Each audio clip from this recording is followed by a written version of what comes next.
Hello, it's Willie from the Ozarks, and we're ready for our September the 3rd lesson in A Course in Miracles workbook for students. We're reading out of the original edition, lesson 246.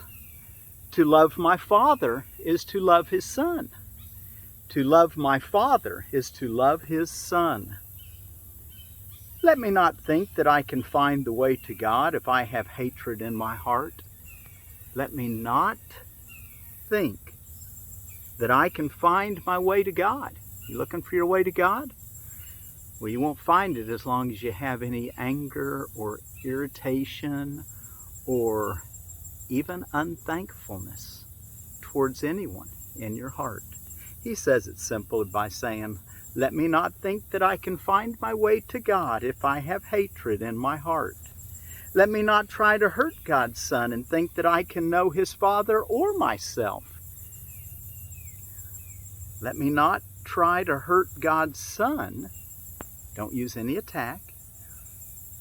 And think, if you do, and you think that you can know His Father or myself, see, you can't. You can't know your Father or yourself if you want to use attack to get what you want, and you don't see your brother as God in flesh. Let me not fail to recognize myself and still believe that my awareness can contain my Father, or my mind conceive of all the love my Father has for me, and all the love which I return to Him. And the prayer says, I will accept the way you choose for me to come to you, my Father, for in that will I succeed, because it is your will. And I would recognize that what you will is what I will as well, and only that. And so I choose to love your Son. Amen. Okay, so we want to choose to love all of God's creation, all of our brothers and sisters, the offspring, the sons and daughters of God. To love my Father, to love God, is to love His children. To love my Father is to love His Son. Hey, let me show you something out of the Bible that is saying the same thing a little bit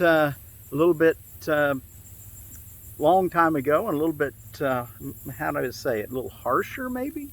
Anyway, he says it really bluntly here in 1 John chapter 4. He says, if a man say, I love God, and hateth his brother, he's a liar. For he that loveth not his brother whom he hath seen,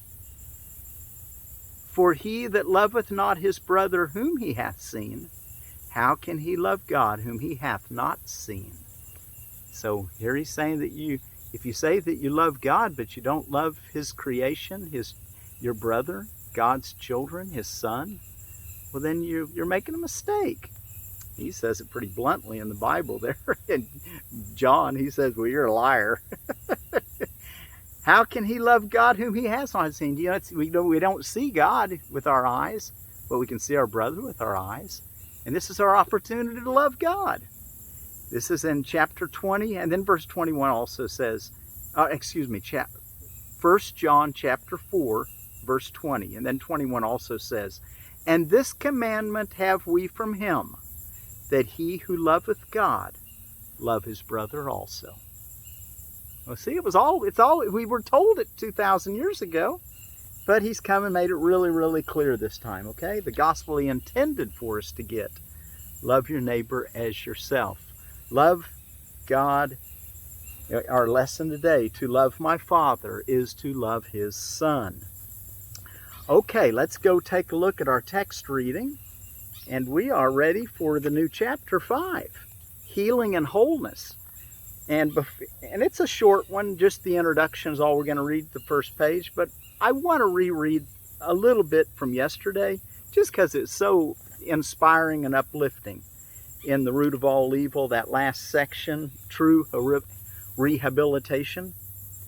And he says, you can do much on behalf of your own rehabilitation and that of others if in a situation calling for healing, you think of it this way. This leads so wonderfully into today's lesson, or today's reading. I just wanted to really bring us all up to speed again and refresh it in our memory just once more before we move on. When he says that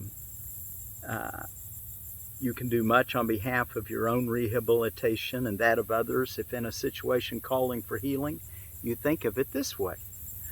So you see some brother or sister that needs healing, or you need healing. It doesn't matter. You just say to yourself, I am here to be truly helpful. I'm here only, he emphasizes that, I am here only to be truly helpful.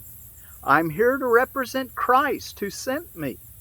I do not have to worry about what to say and what to do, because he who sent me will direct me.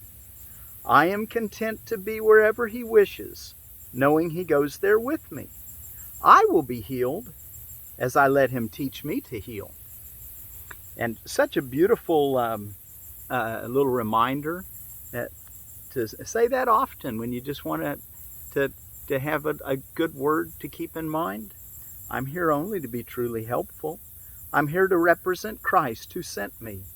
I do not have to worry about what to say or what to do, because he who sent me will direct me. You'll know exactly what to do by the feeling in your heart. You'll know exactly, always. I am content to be wherever he wishes, knowing he goes there with me. I will be healed as I let him teach me to heal.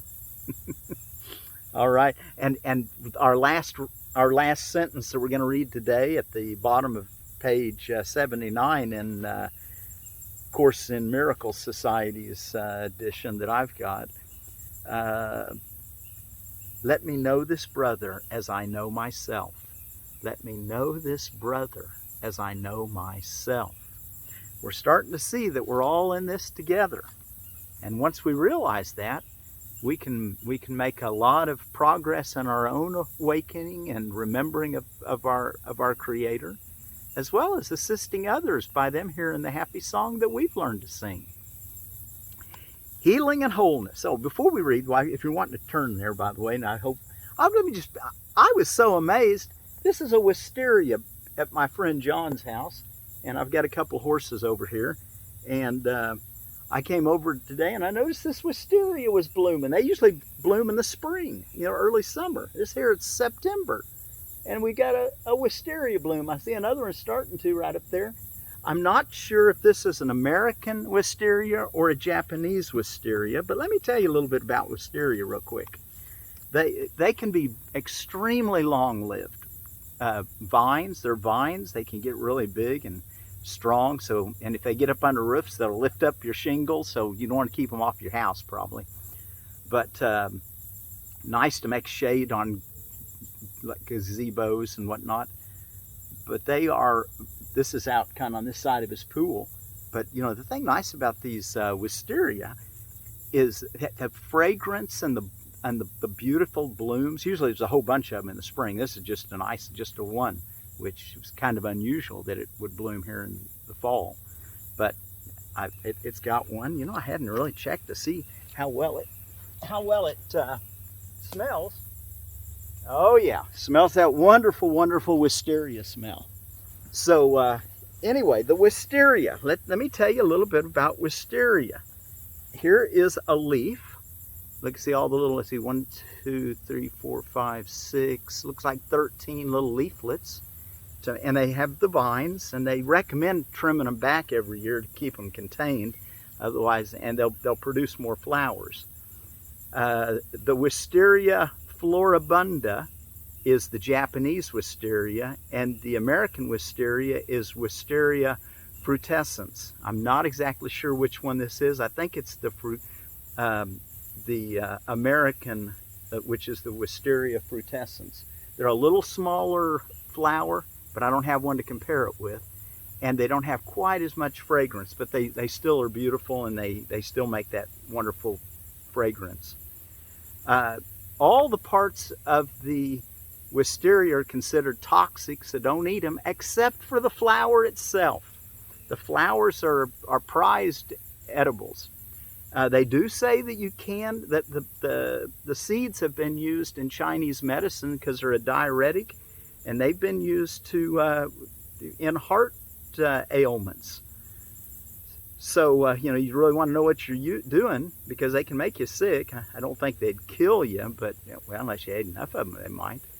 But anyway, just be aware that they're considered a toxic plant except for the flowers, which are actually edible. The seeds and the pods are considered poisonous. But I did find one place where it said that if you roast the seeds, the toxin is gone and you can eat it. So, I'm just trying to alert you all to all the amazing things that God has created or that is on this planet for us to use for food and healing.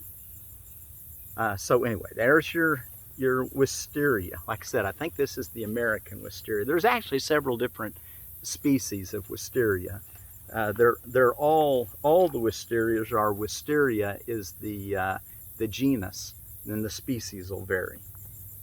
Okay, so to love my Father is to love his Son, and we're back in chapter 5, starting with the introduction in healing and wholeness.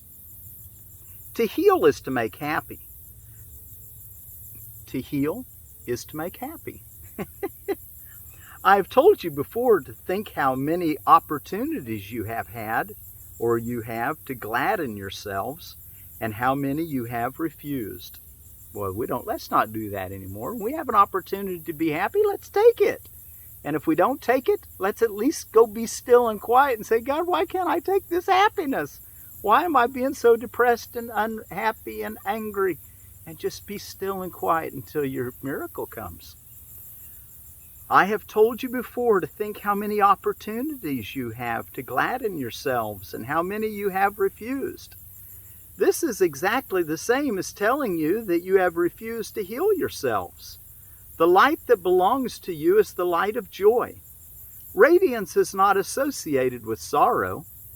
Depression is often contagious, but although it may affect those who come in contact with it, they do not yield to the influence wholeheartedly. Okay, so you can't be wholehearted in the contagion of depression. But joy calls forth an integrated willingness to share in it, and thus promotes the mind's natural impulse to respond as one. So what he's basically saying is that the only whole state is that of joy. You have to have a split mind in order to experience depression. It's not a whole state. Paragraph 2, those who attempt to heal without being wholly joyous themselves call forth different kinds of responses at the same time, and thus deprive others of the joy of responding wholeheartedly. Let's read that one again. Those who attempt to heal without being wholly joyous themselves call forth different kinds of responses at the same time, and thus deprive others of the joy of responding wholeheartedly. So, if we want to be healed healers instead of unhealed healers, we want to be bathed in joy, because that's what heals, is this integrated wholeness of joy. To be wholehearted, you must be happy. If fear and love cannot coexist, and if it is impossible to be wholly fearful and remain alive, then the only possible whole state is that of love. There is no difference between love and joy. Therefore, the only possible whole state is wholly joyous. To heal or to make joyous is therefore the same as to integrate or to make one. That is why it makes no difference to what part or by what part of the sonship the healing is done. Every part benefits, and benefits equally. It so reminds me of our lesson today, which is to love my Father is to love his Son. The whole sonship is worthy of our love, our appreciation, our joy, our desire to see us all healed. Every part benefits and benefits equally. And the last paragraph we're going to read today, you are being blessed by every beneficent thought of any of your brothers anywhere. You would want to bless them in return out of gratitude. You do not have to know them individually, or they you. The light is so strong that it radiates throughout the sonship and returns thanks to the Father for radiating His joy upon it. Only God's holy children are worthy to be channels of His beautiful joy, because only they are beautiful enough to hold it by sharing it. Let's read that again. The light is so strong that you do not have to know them individually. Let's just read the whole paragraph again. You are being blessed by every beneficent thought of any of your brothers anywhere. You should want to bless them in return out of gratitude. You do not have to know them individually, or they you. Wow, that's reassuring, don't you think? The light is so strong that it radiates throughout the sonship and returns thanks to the Father for radiating His joy upon it. Only God's holy children are worthy to be channels of His beautiful joy, because only they are beautiful enough to hold it by sharing it. It is impossible for a child of God to love his neighbor except as himself. It is impossible for a child of God to love his neighbor except as himself. That is why the healer's prayer is, let me know this brother as I know myself. Let me know this brother as I know myself. The healer's prayer. So we should all learn to say this prayer. Let me know this brother as I know myself. And you know yourself as joyful and innocent, the part of you that's wholehearted, the loving part, the kind part, the good part, the part that you know you are. And you might make mistakes, but that's not even the real you. That's that ego that we're learning to not give any energy to. All right? Okay, so the healer's prayer is, let me know this brother as I know myself. All right, now let's go back to our lesson, and we're going to read What is the World? To love my Father is to love His Son. To love my Father is to love His Son. What is the world? The world is false perception. It is born of error, and it has not left its source. It will remain no longer than the thought which gave it birth is cherished. When the thought of separation has been changed to one of true forgiveness, will the world be seen in quite another light, and one which leads to truth, where all the world must disappear, and all its errors vanish. Now its source has gone, and its effects are gone as well. The world was made as an attack on God. It symbolizes fear. And what is fear except love's absence? Thus the world was meant to be a place where God could enter not, and where His Son could be apart from Him. Here was perception born. For knowledge could not cause such insane thoughts. But eyes deceive and ears hear falsely. Now mistakes become quite possible, for certainty has gone. The mechanisms of illusion have been born instead, and now they go to find what has been given them to seek. Their aim is to fulfill the purpose which the world was made to witness and make real. They see in its illusions but a solid base, where truth exists, upheld apart from lies. Yet everything that they report is but illusion, which is kept apart from truth. As sight was made to lead away from truth, in other words, as the eyes were made to lead away from truth, to think that we could create a place where God is not, where we could get away from God and be separate from love. As sight was made to lead away from truth, it can be redirected. Sounds become the call of God. And all perception can be given a new purpose by the one whom God appointed Savior to the world. Follow His light and see the world as He beholds it. Hear His voice alone in all that speaks to you. And let Him give you peace and certainty, which you have thrown away, but heaven has preserved for you in Him. Let us not rest content until the world has joined our changed perception. Let us not be satisfied until forgiveness has been made complete. Let's read those two sentences again. let us not rest content until the world has joined our changed perception. Remember, we can see everyone in the holy light that they truly are. We can see them in what they may not see in the world that they think they live in. We can see it for them. Let us not rest content until the world has joined our changed perception. Let us not be satisfied until forgiveness has been made complete. And let us not attempt to change our function. We must save the world, for we who made it must behold it through the eyes of Christ, that what was made to die be restored to everlasting life. Isn't that wonderful? Whew. Okay, to love my Father is to love His Son. Lesson 246. Let me not think that I can find the way to God if I have hatred in my heart. Let me not try to hurt God's Son and think that I can know His Father or myself. Let me not fail to recognize myself and still believe that my awareness can contain my Father, or my mind conceive of all the love my Father has for me, and all the love which I return to Him. And the prayer says, I will accept the way you choose for me to come to you, my Father.